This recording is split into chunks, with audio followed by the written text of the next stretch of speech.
All right, this is lesson 3.2 for Math 1, solving by substitution. We learned how to solve by graphing in the last lesson. Now we're going to learn a new method for solving systems of linear equations. So again, we're in systems of linear equations, but this time we're covering the third and fifth skill in that unit on Khan Academy. So the blank there, I don't know why it's formatted like that, but it should say substitution. And there are steps here, just like in 3.1 that had some steps, but we're going to break each step down here. So let's just get right into it. We have a system of equations. There's our two equations, and we're going to solve the linear equations, the linear system using substitution. So step one is to solve one of the equations for one of its variables. So pick either the first equation, I numbered it as a 1, or the second equation, I numbered it with a 2, and solve either one of those equations, either for x or for y. And if you notice, it's already done. The second equation already has x by itself, so let's just use that. Step 2 is to substitute the expression from step 1 into the other equation and solve. So since we solved the second equation for x, we're going to substitute that value, negative 6 plus 2y, for x in the other equation, in the first equation. So that's what we do here. I wrote the first equation in blue, but instead of writing x, I left parentheses, and then inside those parentheses, we replace the x with what we know x is equal to. Next, we can distribute and combine our like terms. After that, we want to get y by itself, so we can add 24 to both sides and then divide both sides by 14, and we get a value for y. We now know that y equals 2. And that's the goal for step 2, is by substituting, we end up with an equation that only has one variable. Notice that this equation doesn't have x in it at all anymore. It's just y, so we can solve for that single variable. Now that we have that one variable, we can substitute, in this case, substitute 2 in for y, into either of the original equations. So we can replace y with 2 in either of these equations. My recommendation for saving some work would be to plug it in into the equation you already solved for x. So that would be this one. We take our equation for x, because now x is by itself, plug in our value for y. Instead of writing y, we write 2.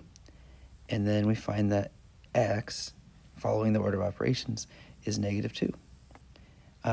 Just to point out, you don't have to do both ways, and honestly, I would recommend this way. You could have taken the first equation and replaced y with 2, and that's what I did here. Replace the y in the first equation with 2.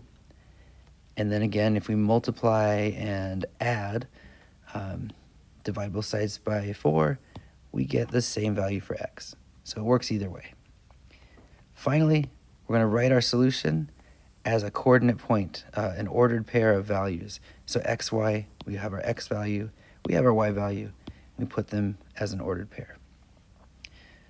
One thing I did not show you, but that we talked about in the last video, is that you can always check your answers. So if you're not sure of yourself, or maybe you think you might have made a calculation error, you can plug in negative 2 for x and 2 for y into our original two equations, and you'll get true statements. So that's just a way to check your work and make sure you're right. Let's try number 2. So we have two equations. I numbered them again.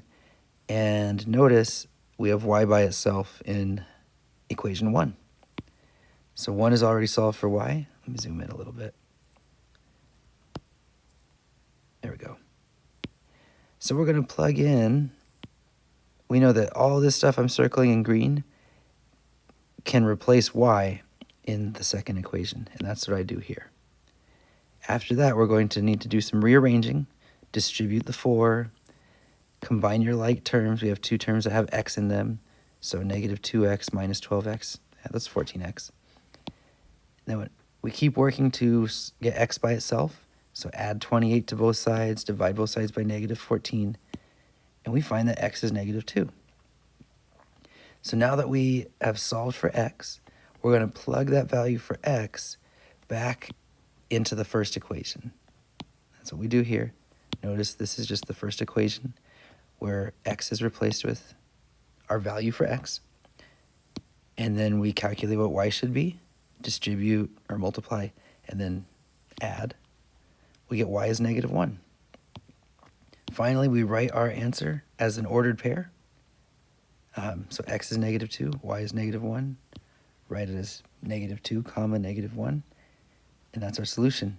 Again, I didn't write it here for the sake of time, but I recommend you check your work. Plug those values in for x and for y in the first equation. You'll get a true statement. Plug those values in for x and y in the second equation. You should get another true statement. Let's do number 3 together. This one's interesting because both equations are already solved for x, so it doesn't really matter if you think of it as plugging the blue equation into the green equation or vice versa. I'm going to plug in what I know x is equal to in the green equation into that x in the blue equation. From there, we need to solve this equation. I don't even really need these parentheses anymore because x has to be equal to itself, right? So let's just go ahead and solve. I'm going to add 3y to both sides. So I'll get 10 equals 5y plus 5. If I subtract 5 from both sides, I'll find that 5 equals 5y. And then if I divide both sides by 5, then we've solved for y. Y is 1. We have half of our answer. Now, I'm going to plug that 1. Doesn't really matter which one. I'll use the blue equation, though. We know that x equals 2 times, now we know y is 1, plus 5. Right? That's the blue equation, but replace y with 1. And we know that 2 times 1 is 2. And 2 plus 5 is 7, so that means x is 7. So we're going to finish that problem by saying that our solution, x comma y, is 7 comma 1. Again, you can check that if you want to by plugging them in to both equations. All right. So I want you to try problems 4 and 5 on your own, and then come back and check your work. One thing really quick is 4 is solved for y. 5, neither variable is isolated. Neither equation is solved for a single variable, but it would be really easy to get x by itself for that green equation. So I recommend you solve for x in the green equation and then follow the rest of the steps. When you're done, come back and check your work. Okay, so I took the red equation and I replaced y with what we know y is equal to. I plugged that x minus 1 in for y into the red equation. And now we have an equation that's only in terms of x. And if we solve that, we'll get x is 4. Plug that in to the blue equation and then solve for y. That y is 3. And so answer as an ordered pair, and you're done. You could check your work. I do recommend you check your work. I just am not showing that for the sake of time in this video. Same thing with 5.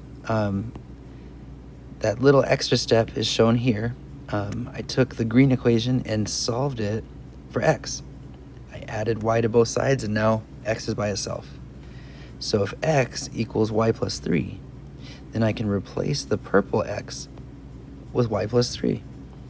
Then we'll need to distribute and get 2y plus 6. That 2y and minus y, they combine because they're like terms, and it's just y. We can subtract 6 from both sides to get rid of that plus 6 on the left, and we find that y is negative 1. We plug negative 1 into the green equation where y is to solve for x, and then we have an ordered pair. X is 2, y is negative 1. All right. That's the end of 3.2. As always, type a question or make up your own question at the end of this video, and I will see you all in class.